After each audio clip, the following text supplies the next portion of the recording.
A look at the financial impact of undocumented immigrants. A former state lawmaker is sentenced for a 2022 deadly crash, and upgrades are coming for the Oklahoma Music Hall of Fame. This is the KGOU PM News Brief for Thursday, August 1st. I'm Deborah Shar. A national study found that undocumented immigrants in Oklahoma pay hundreds of millions of dollars in state and local taxes. Oklahoma Public Media Exchange's Anna Pope has details on research from the Institute on Taxation and Economic Policy. The study shows almost 90,000 immigrants in Oklahoma, without legal permission, paid more than $227 million in state and local taxes in 2022, and notes that number could go up if they were granted work authorization.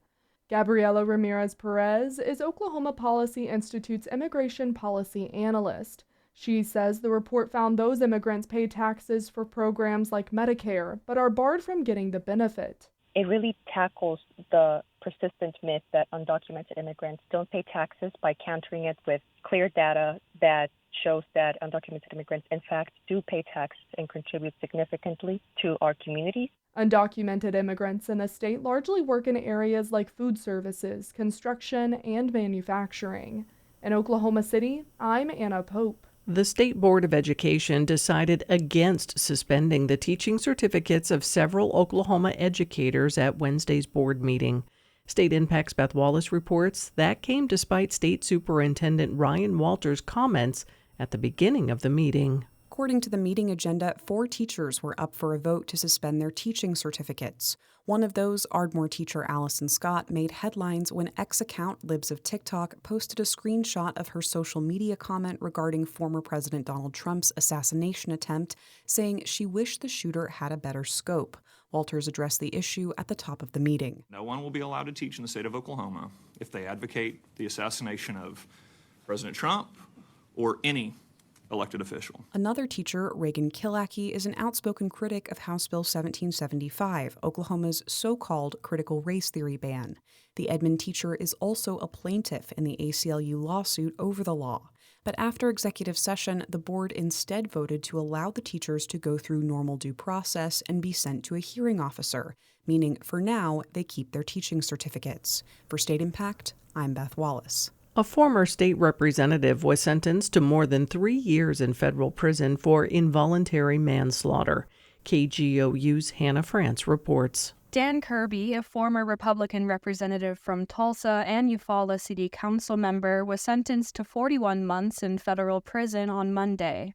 Last year, he was found guilty of involuntary manslaughter for the 2022 death of his girlfriend, Cheryl Bishel, who died in a motorcycle crash in which she was the passenger and Kirby was the driver. The jury found Kirby was intoxicated to the point of impairment at the time of the crash, although records show his blood alcohol content was well below the legal limit. However, marijuana and other drugs were also found in his system, though Kirby says he had a medical marijuana license and prescriptions for everything else. The case was tried in federal court because Kirby is a member of the Muskogee Nation. I'm Hannah France. The Oklahoma Music Hall of Fame in Muskogee is set to undergo a transformation.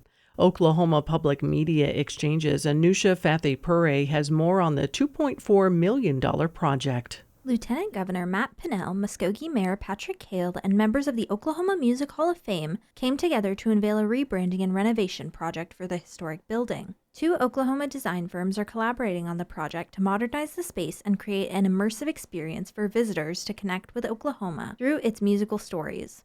Right now, the space is dominated by the music hall for live performances. The project redesigns the space to place emphasis on the museum's exhibits as well. Public and private sources funded this endeavor to invest in tourism and Oklahoma's music industry. Construction is expected to begin later this year. In Oklahoma City, I'm Anusha Fathe-Pure. You can find more Oklahoma news on our website, kgou.org, and on the KGOU AM NewsBrief podcast. I'm Deborah Shar. New from the Embedded podcast. Female athletes have always needed grit and talent. But for decades, they've also needed a certificate. There was chit-chat about, is that really a woman? And even now, they're still being checked and questioned. Their story is the newest series from CBC and NPR's Embedded. It's called Tested. Listen wherever you get your podcasts.